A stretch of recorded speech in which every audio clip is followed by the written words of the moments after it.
A huge iron city stands in the middle of the sea. From a distance, it looks like a huge iron island floating on the water, but in fact, it is not an island. It is a state-of-the-art oil extraction platform. This is how Iran extracts billions of dollars of oil every day from the depths of the sea. And this whole process is so complex and dangerous that even a small mistake can cause a terrible explosion in a few seconds. These platforms are not just iron structures. They are floating industrial cities. Some platforms are larger than a large football stadium, where hundreds of engineers, technicians, and workers work together day and night. The machines are running 24 hours a day. Thousands of liters of oil flow through the pipes every second.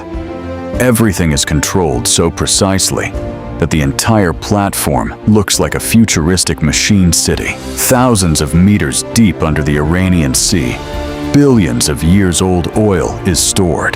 This oil is actually made from dead plants, marine animals, and fossils, which have been buried underground for millions of years and have been slowly transformed into oil by heat and pressure. And to find that oil, Iran uses cutting-edge technology, which is called a seismic survey. In this process, sound waves are sent under the sea with a huge, powerful machine. Then the wave hits the rocks below and returns again. Supercomputers analyze those waves to understand where the oil layer is hidden underground. This data is analyzed to create a 3D underwater map, where it is clearly seen at which layer under the seabed there is oil and where the most oil can be found by drilling. This whole task is so expensive that just conducting a seismic survey costs millions of dollars. But after finding oil reserves, the profit is thousands of times greater than that cost. When the location of the oil is confirmed, the real work begins. Drilling. A huge platform is set up in the middle of the sea. Some platforms are permanently anchored to the seabed by strong steel pillars. Some platforms are completely floating. These floating platforms are held in place by large anchors and dynamic positioning systems, so that the platform does not move from its position even in the event of a terrible wave or storm. Because even a few inches of movement can create dangerous stress on the drilling line. These platforms are designed in such a way that they can work continuously for decades, even in severe storms, huge waves, or dangerous sea conditions. Then drilling begins. A huge, long drill pipe slowly descends from the center of the platform through the seabed. Although this drill bit is made of steel, it has a very strong diamond or tungsten carbide cutter on its head, which can cut even the hardest rock. But this work is not completed in a day. Sometimes it takes from several weeks to several months, because the drill has to move through thousands of meters of rock, sand, and hard underground layers. During drilling, intense heat is generated, so a special type of drilling mud is used to keep the drill cool and lift the cut soil up. This drilling mud looks like thick mud, but it contains special chemicals. It not only keeps the drill cool, but it also helps control the pressure below, because if the pressure of underground gas suddenly increases, a terrible explosion can occur, which is called a blowout. Such an accident can destroy the entire platform. So every second during drilling is monitored by a computer. When the drill finally reaches the oil level, a new phase begins. Many people think that the oil rises to the top on its own, but in reality, it is not so simple. In some cases, the natural pressure of the underground pushes the oil upwards.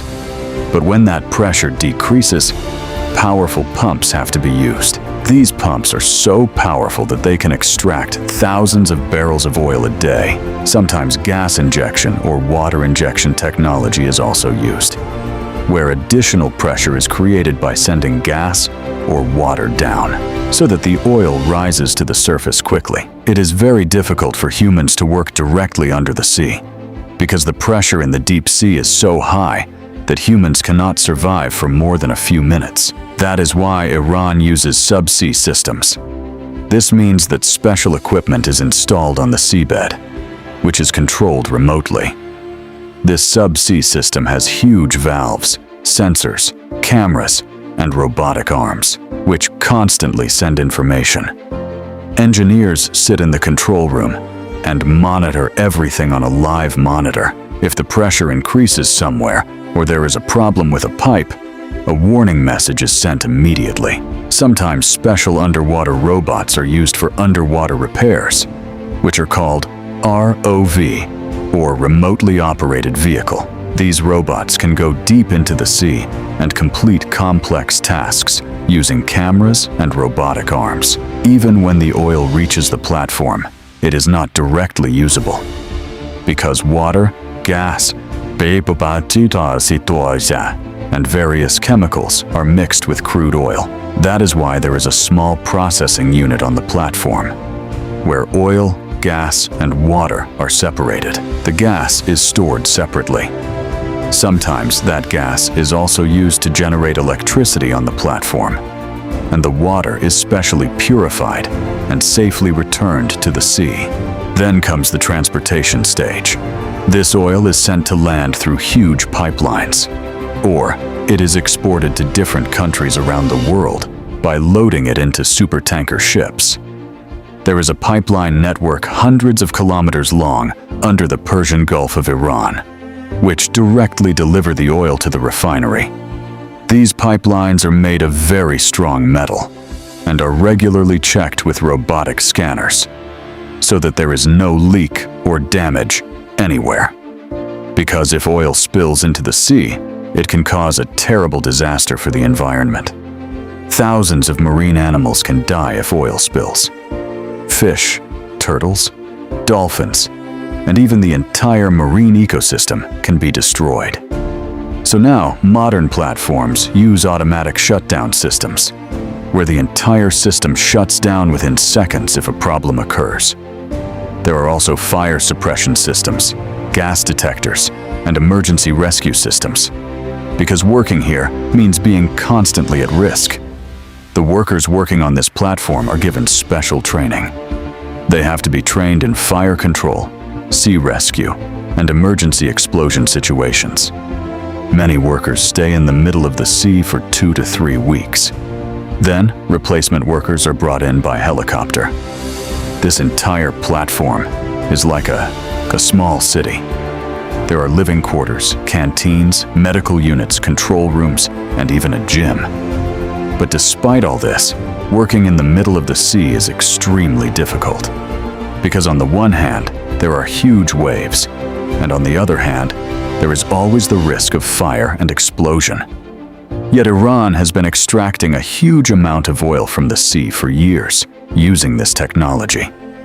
They have state-of-the-art drilling rigs, subsea technology, powerful pumping systems, and advanced monitoring systems.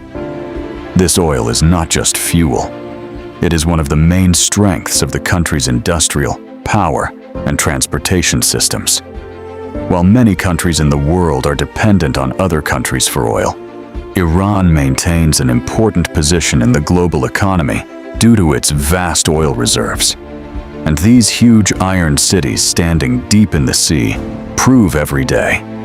With the help of technology, humans can extract wealth from even the most difficult places on Earth. But the question is, how long will these oil reserves hidden thousands of meters deep in the ocean last? And in the future, when the world gradually moves towards renewable energy, will these huge oil platforms one day become abandoned iron cities?